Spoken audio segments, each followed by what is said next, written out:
Nature pure -17 cholesterol free rice bran oil. এতে রয়েছে এমন উপাদান যা আপনার হার্টকে রাখে সুস্থ। আপনার হৃদয় সত্যিকারের বন্ধু।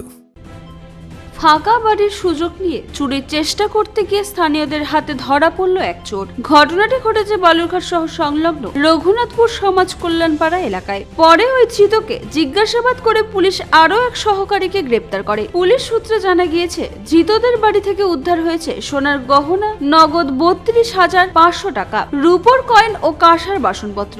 পাশাপাশি চুরির কাজে ব্যবহৃত গ্যাস কাটার হাতুড়ি, লোহা কাটার যন্ত্র ও দাও বাজেয়াপ্ত করা হয়েছে। বৃহস্পতিবার দুপুরে ধৃত দুজনকে নিয়ে বালুরঘাট থানায় সাংবাদিক বৈঠক করেন ডিএসপি হেডকোয়ার্টার বিক্রম প্রসাদ। এই বৈঠকে উপস্থিত ছিলেন বালুরঘাট থানার আইসি সুমন্ত বিশ্বাস সহ অন্যান্য পুলিশ আধিকারিকেরা। ধৃত দুজনের নাম অমিত মণ্ডল ও অলোক মণ্ডল। অমিতের বাড়ি গঙ্গারামপুরে ও অলোকের বাড়ি বালুরঘাটের বিজয়শ্রীতে। পুলিশ জানায়, অমিত মণ্ডল নামে ওই ব্যক্তিকে মঙ্গলবার রাতে স্থানীয় বাসিন্দারা ধরে পুলিশের হাতে তুলে দেয়। বুধবার তাকে বালুরঘাট থানা আদালতে তোলা হলে বিচারক 5 দিনের পুলিশের রিমান্ড মঞ্জুর করেন। রিমান্ডে নেওয়ার পর জিজ্ঞাসাবাদ চালিয়ে বুধবার গভীর রাতে বালুরঘাট ব্লকের ডাঙ্গা বিজয়শ্রী এলাকা থেকে অলোক মণ্ডল নামে আরও এক অভিযুক্তকে গ্রেপ্তার করা হয়। তার বাড়ি থেকেই উদ্ধার হয় চুরির সামগ্রী।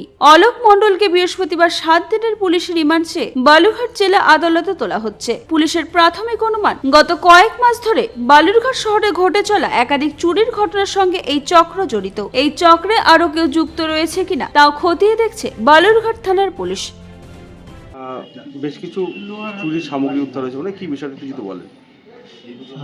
2025-এর 11/11/2025 তারিখে আমাদের বালুরঘাট থানার অন্তর্গত রঘুনাথপুর এলাকায় অরূপ কুণ্ডু বলে এক ভদ্রলোকের বাড়িতে বল্লা মেলার সময় একটা চুরি হয়। সেই চুরির ঘটনাকে আমরা ট্র্যাক করি এবং ট্র্যাক করে সেখান থেকে আমরা কিছু সিসিটিভি ফুটেজ কালেক্ট করি।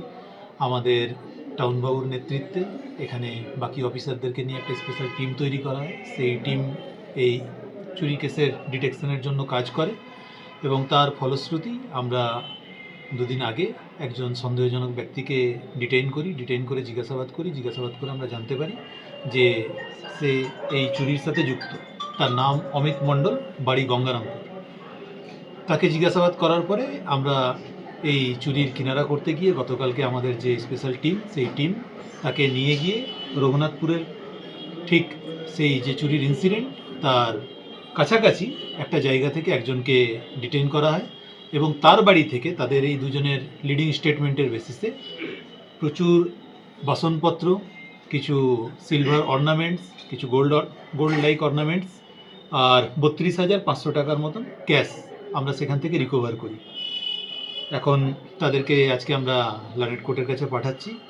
অলরেডি একজন আমরা পিসি নিয়েছি, বাকিদের ক্ষেত্রে আর কারা যুক্ত আছে না আছে সেই জিনিসটা আমরা ভেরিফাই করছি। তবে প্রাথমিকভাবে জিজ্ঞাসাবাদ করে আমরা যেটুকুটা জানতে পেরেছি এবং যে জিনিসগুলো আপনারা দেখতে পাচ্ছেন এখানে, চুরির জন্য বা বড় অর্গানাইজড ক্রাইম করার জন্য যে জিনিসগুলো ব্যবহার হয়, যেমন আপনাদের এই গ্যাস কাটার আছে, তাছাড়াও হ্যামার আছে, দা আছে, স্ক্রুড্রাইভার আছে, এই ধরনের বিভিন্ন জিনিসগুলো কিন্তু তাদের পয়জন থেকে আমরা রিকভার করতে পেরেছি। কয়জন এখন পর্যন্ত গ্রেপ্তার হয়েছে স্যার? এখনো পর্যন্ত এই কেসে 2 জনকে গ্রেপ্তার করা হয়েছে। আনুমানিক কত টাকার মূল্যের জিনিস আমরা অ্যাকুরেট এখনো ক্যালকুলেশন করিনি, তবে লক্ষাধিক টাকার তো বটে। কোথা থেকে? একজন হচ্ছে অমিত মণ্ডল, যার বাড়ি গঙ্গারামপুর, আর একজন হচ্ছে অলোক মণ্ডল, যার বাড়ি হচ্ছে বিজয়শ্রী। কোথা থেকে? ভাই রিলেটেড? এনাদের মধ্যে একটা আত্মীয়তার সম্পর্ক আছে। কোথা থেকে স্যার উদ্ধার হয়েছে এই জিনিসগুলো? এই জিনিসগুলো উদ্ধার হয়েছে অলোক মণ্ডলের বাড়ি থেকে। এই যে গ্যাং, এটা কি বড় ধরনের কোনো ক্রাইমের ছিল?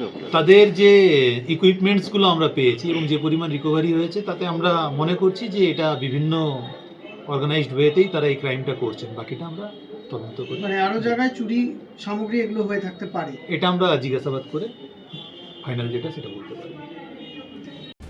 বালুরঘাট থেকে মান্টি সিং এর রিপোর্ট, কুলিক নিউজ।